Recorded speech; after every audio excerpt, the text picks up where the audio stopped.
Hey guys, and welcome back to Mad About Skin. Recently, I shared with you a video how I've kind of discovered my new favourite azelaic acid, which is this one. This is the Q&A Skin Balancing Serum with a really great mid-strength azelaic acid that I think could be an affordable and drugstore option for your routine. I also said in that video that I think there's an azelaic acid out there for everyone, and kind of, if you don't have one in your skincare routine, you could be missing out on so many great benefits.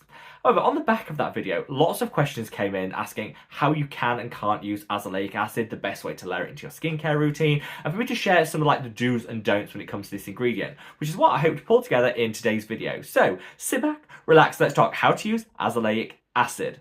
Now, before we get into this, just that quick reminder to do all that YouTubey stuff if you haven't already. If you could reach down and give this video a thumbs up and a like, honestly, it would mean the world to me. The more likes a video gets, the more widely YouTube will publish it on its platform. So from the bottom of my heart, thank you all so much. I'd also love it if you'd leave me a comment and let me know what your current take on azelaic acid is. Share with me your azelaic acid before and afters and your favourite product recommendations. There's so many different options out there. I'm always in the market to try some new ones so I can put them through their paces and let you know what I think, and your recommendations are really appreciated. Now, in true Mad About Skin style, let's cut that waffle and delve straight on in. So, azelaic acid, it fades hyperpigmentation, it brightens the skin, it's a potent antioxidant, it reduces acne-causing bacteria and blemishes, and it can even help reduce redness, inflammation, and rosacea. With all those amazing benefits, you can hopefully understand why I say there's an azelaic acid out there for everyone, and including one in a skincare routine. I promise you won't be disappointed. However, these are my do's and don'ts to hopefully help you on your azelaic acid journey. So, number one, do use your azelaic acid alongside other actives. I think people hear acid in the name and think, no, we freak out and we think we can't use it alongside exfoliators, retinoids, vitamin C's, it'll be too much for the skin. Azelaic acid is actually a different form of acid, so it's not an exfoliator in the sense that, lactic acid or glycolic acid is. And because it calms redness and inflammation, it can actually be really beneficial to use alongside some irritating actives such as vitamin C and retinoids. So I'm here to say, do use azelaic acid alongside your other actives. I think they'll actually pair really well.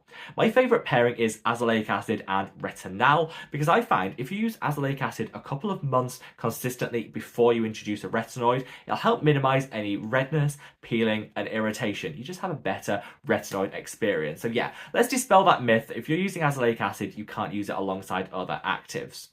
Also, coming on to a do use azelaic acid twice a day. You're going to want to build up your tolerance like you would any active ingredient. But again, I think people feel because it's got acid in the title that using it once a day or a couple of times a week is the max.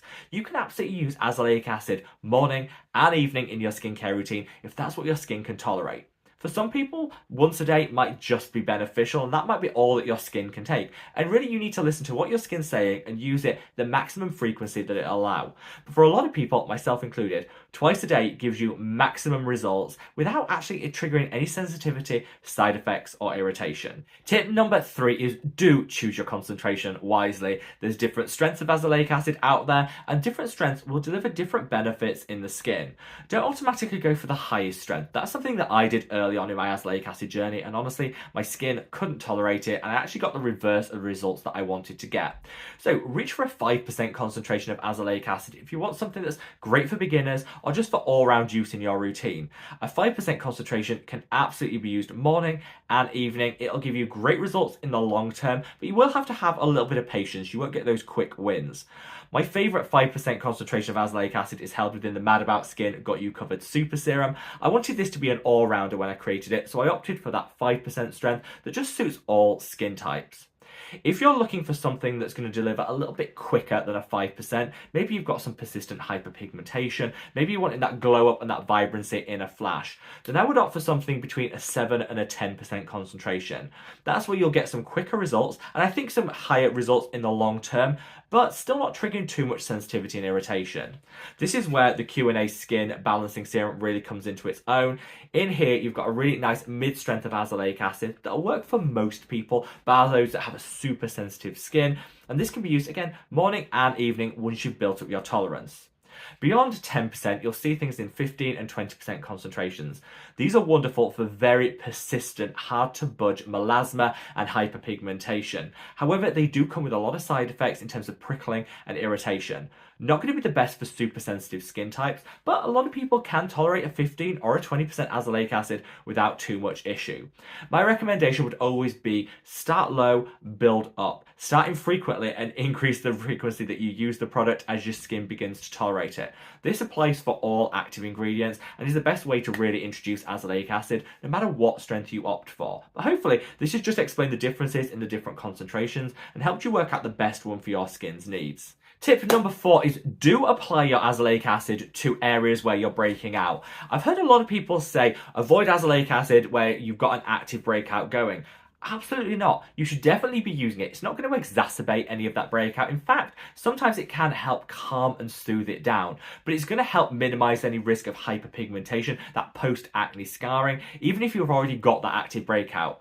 I think the best azelaic acid benefits are in a preventative way, using it to prevent breakouts from happening altogether. But if you've got an active breakout, continue to use your azelaic acid on top of it because it will shorten the heal time and reduce the risk of any hyperpigmentation down the line. My final tip when it comes to azelaic acid is remember to take some before and after pictures. Now, I don't normally say this mainly because I'm really terrible, absolutely terrible at doing this, especially because I'm filming content, so I should absolutely be doing before and after pictures, but I always forget. Don't forget when it comes to azelaic acid, because actually it can take a little bit of time to start working on the skin. It's not one of those ingredients that are going to give you an instant gratification moment, those quick wins, like some other ingredients will. However, it will work for you in the long term, and I think often after we've got through a bottle of a product, if we haven't seen those instant wins, we think, oh, it's not working for me, moving on already. Well, take those before and after pictures, because the improvements in the skin from azelaic acid are gradual, but they're honestly amazing and they're worth waiting for. Those before and after pictures, or your time lapses between your treatment with azelaic acid, will keep you going, will inspire you to keep purchasing the product, keep using it, because you will see those differences in the long term. This is definitely something I wish I'd done with azelaic acid, because I really went on a bit of a stop-start process with the ingredient. I used it for a while, thought it wasn't working, so I stopped. And then I kind of went back to basics and right back to square one. In truth, it took me about 6 months to see the true benefits of azelaic acid in my skincare routine, but it's cumulative. They start showing around the 4-week mark, and then they build from there. Once you've reached that 6-month point, azelaic acid will be your true holy grail, and I promise you, you will never look back. But before then, you might need those before and after pictures just to give you that little inspiration to keep going with the ingredient. I promise you, it's worth it in the long term. So, there you have it, a couple of do's and don'ts when it comes to azelaic acid. I think if we took the word acid out of the name, people would feel a lot more confident using this ingredient. Whilst acid should absolutely be used in moderation and with caution, they're not all created equal, and azelaic acid is far more flexible when it comes to what you can layer it alongside and how frequently you can use it than say glycolic acid, lactic acid, mandelic acid. So don't let the name put you off. Actually, I think azelaic acid could be your best friend, and there's one out there for everyone. So check out that video where I was singing the praises of that Q&A skin, which I think is one of my favorites out there. And my last thing I want to leave you with is match the strength that you reach for to your individual level of skin sensitivity. If you're in any doubts at all, start with a 5% concentration and then work from there. Wherever you are in the world, guys, stay safe, stay well, and love your skin. Take care. Bye.